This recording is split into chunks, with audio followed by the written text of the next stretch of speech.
And welcome back to WGN-TV Political Report. Months into the COVID-19 pandemic, public health officials are having trouble stopping a second wave, really just a resurgence of the first wave of the virus in many states. The act of wearing a mask has become part of the nation's political divide, and the debate over local lockdowns has led to protests across the country. But a recent Carnegie Mellon University study suggests that nearly half of the online accounts that are stirring up the conversation around reopening, they're fake. Americans staying at home have been inundated with conflicting messages about the pandemic and who they should believe, and social media companies are facing renewed calls to act in rooting out misinformation. Well, fortunately, joining me is Dr. Michael Blight. He is an assistant professor of communication at North Central College. He knows all about this. He's joining us via Zoom to discuss. Dr. Blight, thanks for joining me. I appreciate your time. Thank you so much for having me. So you write about the power of language as a key to the spreading of misinformation. Can you talk about how it is that word or phrase choice impacts a message? Sure. I think the important detail here is that language is critical to the spread of any information. We are slightly enamored with this idea of misinformation, but if we think about the ability to broadcast information to our healthcare provider or send pictures to our grandparents or whatever it is, information can be spread via technology. And so we take that for granted as sort of the double-edged sword of communication, is that an unintended consequence of having access to spread information is the reality that we have the potential to spread misinformation. And so much of the power is dictated by what you typically search. That has a profound impact on the things that you typically see, and also simultaneously the things that you inadvertently say yourself. You start to mimic and have certain patterns that you develop that are in relation to other patterns as well. One phrase that is really just so critical in the public dialogue right now is Black Lives Matter.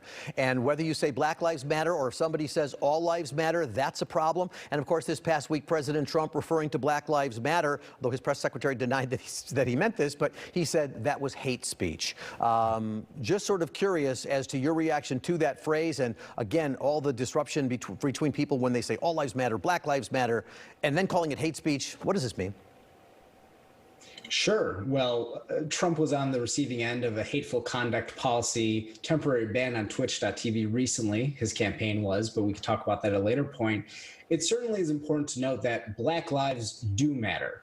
And the counterproductive conversation about Black Lives Matter versus all lives matter really stems from the misunderstanding of what that statement means. Fundamentally, it is Black Lives Matter as much as other lives. And we take cases of Breonna Taylor in Louisville, George Floyd in Minneapolis, Eric Garner in New York, going back to 2014. We have repeated examples of police brutality, and a movement like Black Lives Matter is just to illuminate, not to discredit the struggles of other people, the all, but instead to say, listen, there are some serious ramifications to the way that Black people in America are treated. Things like the prison industrial complex, police brutality, as we've come to know with George Floyd. So there are a lot of simple understandings that are maybe blown out of proportion when we talk about this notion of all versus Black Lives Matter and the semantics that are accompanied with that.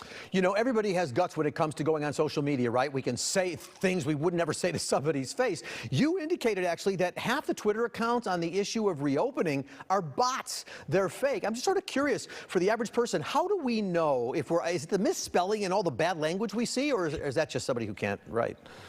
That might be more indicative of the United States education system than anything else. The problem with this idea of identifying for the naked eye, right, for a human who is going about to identify a bot is actually more complex than we might think, because these bots are programmed and designed to look and feel and emulate a lot of behaviors that wouldn't catch our eye as, well, that's a little bit odd for a human to do that.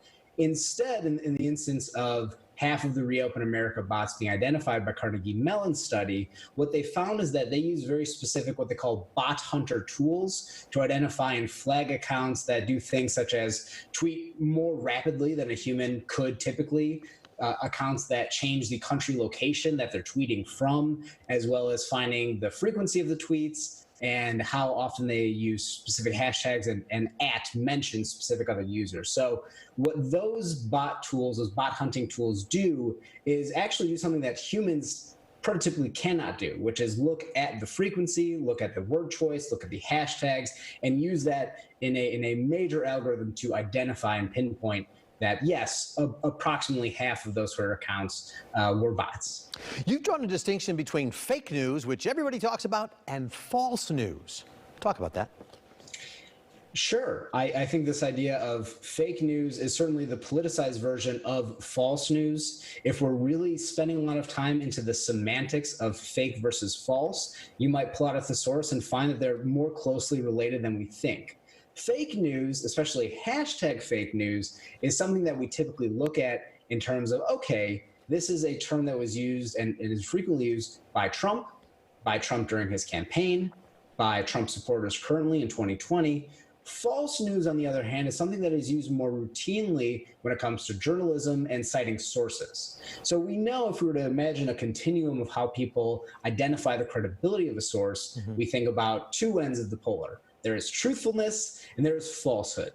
And false news is the sometimes intentional misleading of information, whereas fake news, more than anything else, is typically donned as a hoax. It's not real. It's not even that it's misleading, just the sentiment that is being uttered is just outright a lie.